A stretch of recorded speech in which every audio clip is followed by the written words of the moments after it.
the room. Oh, they said, oh, when I came in the door, I could feel his presence.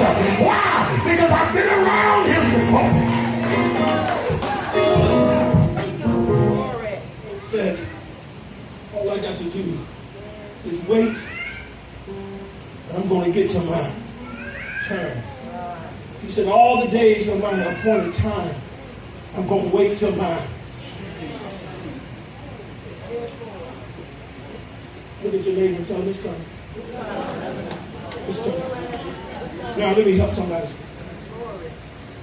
I told you when you get, even if you've gotten off track, I had my GPS on, I got way off from where I was trying to go. Went to somewhere else to do something else, but I still had my destination plugged into my GPS. And I don't care how far away from where my destination was I got, it still talked to me and said, rerouting.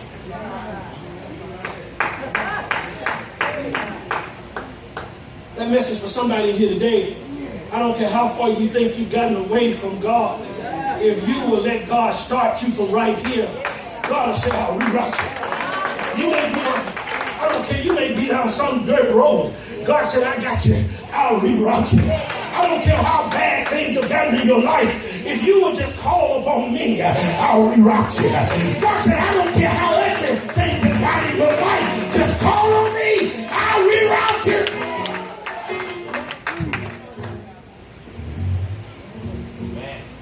Went in and sat down and ate. And got back into the car. And when I got back in the car, I found out that the place that was my destination that I didn't go to, that's where I want to go now. That's where I want to go now. I've done everything that I'm old enough and big enough and bad enough to do. Some things maybe I should have did. Some things maybe I shouldn't have done. See, everything that's lawful, some things are lawful, some things ain't expedient. You understand what I'm saying? Everything that you do is wrong ain't sin. It's a weight. The Bible says, lay aside every weight and the sin that do it so easily besets you. Y'all hear what I'm saying? Some things you just got to give up because it's not good for you. That's not a part of your destination. It's not on your route. If I were to get a show of hands in here, I guarantee you everybody in here can tell you some unscheduled stops. And now that they know better, if they hadn't made those stops, they would have got to where God intended for them to go a whole lot sooner. Listen to me, young folk. Don't make some of them crazy stops that I made in my life. Stay on the GPS.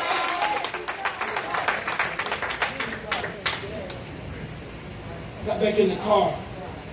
It said, proceed to the highlighted area. God, you mean to tell me that your hand is not short to where you cannot save?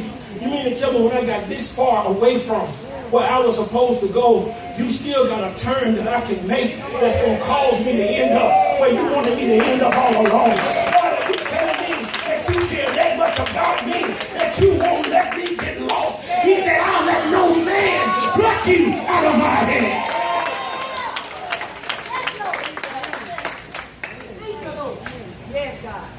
The devil thought he had Job. I'm closing. The devil thought he had Job. Broke went from being filthy rich to filthy broke. Got a wife, won't sleep with him no more because he got the straight sores on. The dogs look at him like, It's bad when the dog's looking at you funny. Bad when you call your dog and he bark at you like you a stranger. That's a bad day, ain't it? Got 3 friends, so-called friends, that just sit there and became miserable comforters. Because see, so-called friends, you will never be able to call when you need somebody to call. They sit there and begin to accuse Job. Man, you had to do something wrong. Ain't no way this could have happened to you. You've been around here perpetrating, flossing, What else they do now?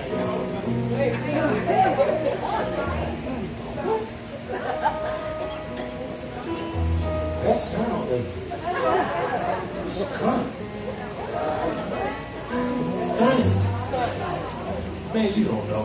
As long as you've been at the game, you don't know.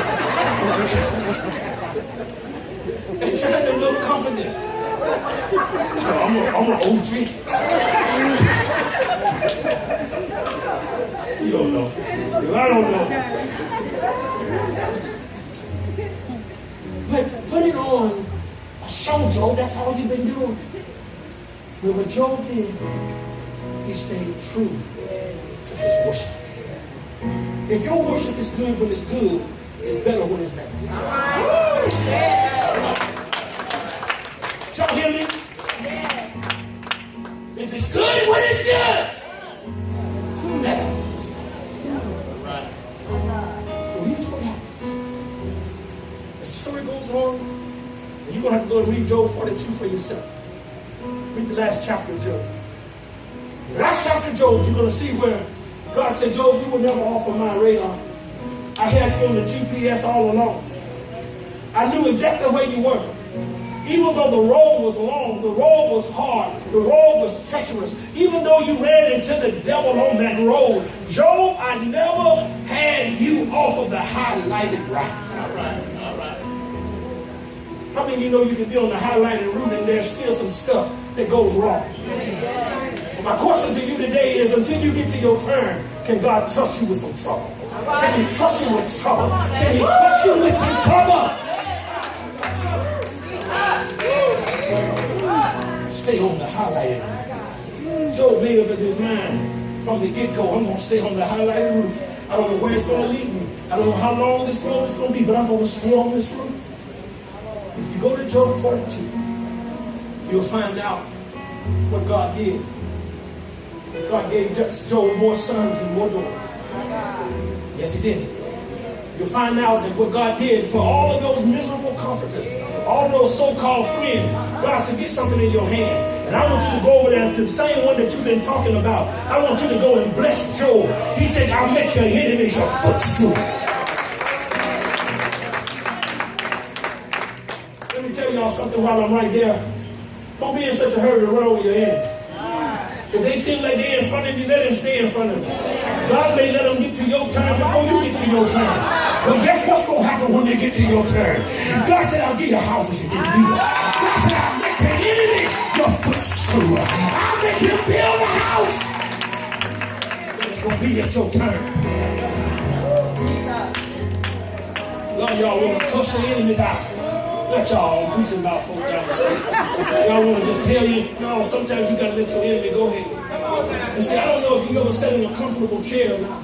But a comfortable chair ain't really a comfortable chair. Now they call them recliners because the footstool made onto the chair. But they used to have ottomans that you just get it and put it up in front of it and put your feet up. See, I don't know if you ever really wanted to get comfortable. The chair you sit in may be all right, but baby, if you get somewhere to prop your feet up. God said, I'll give you somewhere tonight. I'm going to make it so good for you. I'm going to let them see that your feet are up. Y'all ain't listening to what I'm saying. God said, I'm going to make it better than good for you. I'm going to make it to where there's going to be no doubt that God.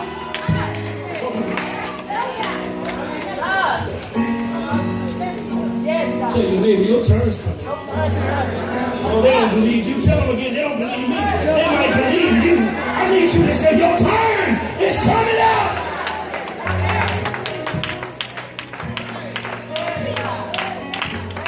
God's getting ready. He's getting ready to do something awesome. Do something awesome in your life. The turn is coming up. Your turn is coming up. Your turn is coming up. Your turn is coming up. Your turn is coming up. Turn is coming up. Your turn is coming up. God told me to say it 7 times. Consecutively. That's going to perfect that in somebody's life. Whoever that your turn is coming up. You better lay hold on it. I don't care how long you've been on the road that you've been on. I don't care how bad things have been on that road. Stay on the highlighted area because your turn There may be somebody in here today. You've been in the wrong place on what you consider to be the wrong road too long. God said, even though it's the wrong road, I still got an area, and I'll take you from right here. I'll pick it up. If you will commit to me today, I'll take you from right here to your destination. Is there somebody in here today? You know that you've been going wrong. You know that things hadn't worked out in your life. God said, just give it to me. I'll take it from here. I'll take it from here. If that's you, ministers at this altar, I want you to hurry. Don't stay in your seat today. Don't let the enemy talk you out of your blessing today. I need you to hurry to this altar. And I need you to say, God, I need you to give me your divine direction for my life. God, I need you.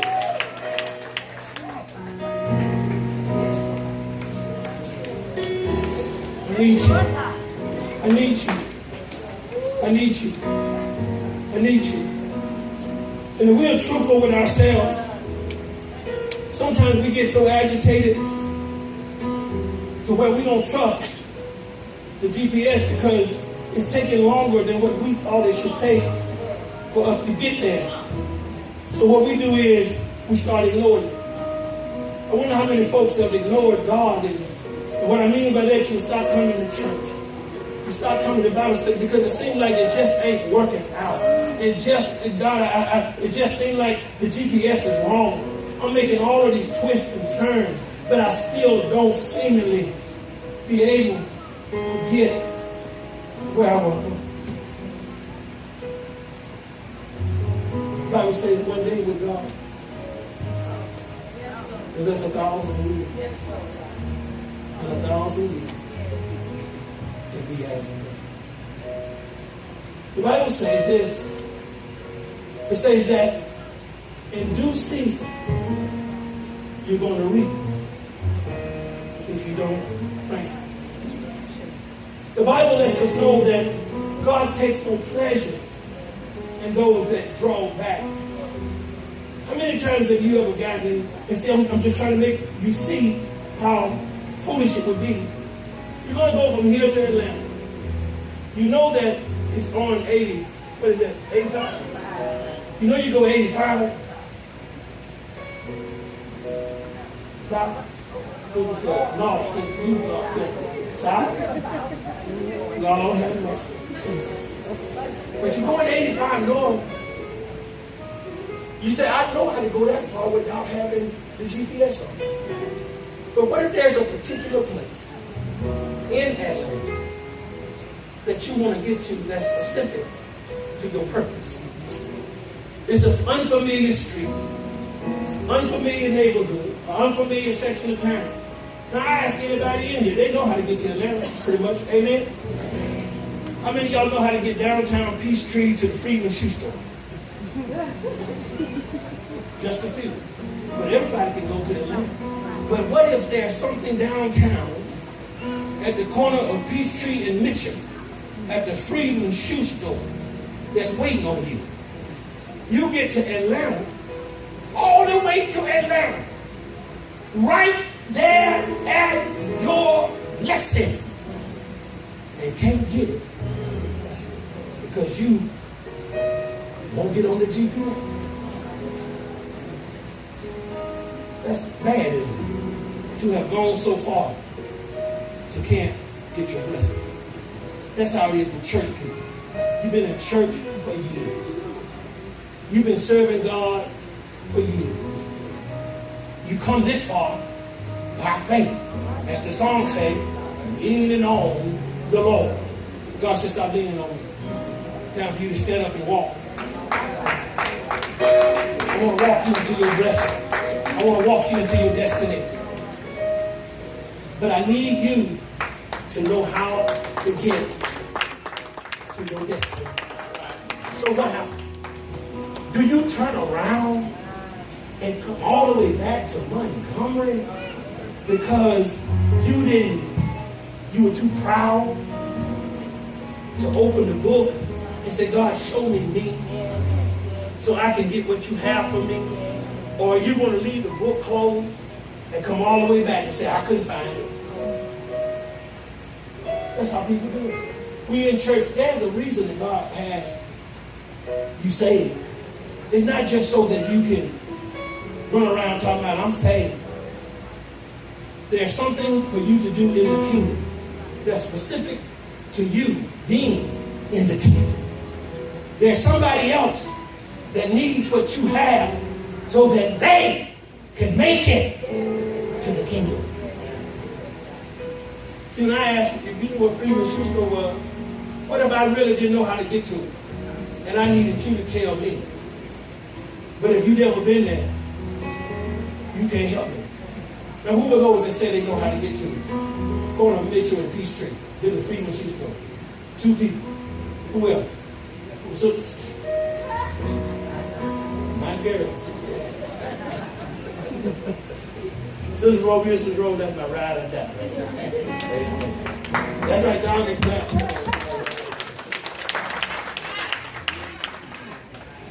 Those that have been can help somebody else get there. That's why God needs for all of us to go to the highlighted area so we can get to those places that He wants us to get to, so we can tell somebody else how to get to where God wants us to go. God bless you. We get ready to pray for these. I believe that there's somebody else sitting there. You should have been at this altar today because you need God to make a turn in your life. You really need God to make a turn in your life. I said you really need God to make a turn in your life. You really need Him to make a turn. I believe that it's about to happen for you. I want y'all to look at me. I want y'all to hear me today. If you never heard me before, I believe God's about to make a turn in your life. Your turn is coming up. It may not be as quick as you think, but what I want you to do is I want you to continue to serve God. I want you to continue to walk with Him. Become obedient in every area of your life. And you're going to see God change things in your life like never before. I can promise you that by the word of the Lord. Because He said, my word won't return to me void. Get ready to turn. Get ready to turn. I want y'all to raise your hands. Ministers, I want y'all to anoint them with oil. In the name of the Lord. Hallelujah. Hallelujah. In the name of our great God, our Lord and Savior, Jesus the Christ. Anoint them. Hallelujah. Hallelujah. I want you to speak over their lives. Tell them their turn is coming up. Tell them their turn is coming up. Hallelujah. Hallelujah. The turn is coming up. I don't care how hard it's been. I don't care how dark it's been. The GPS still works even in the dark. God said He hadn't forgot about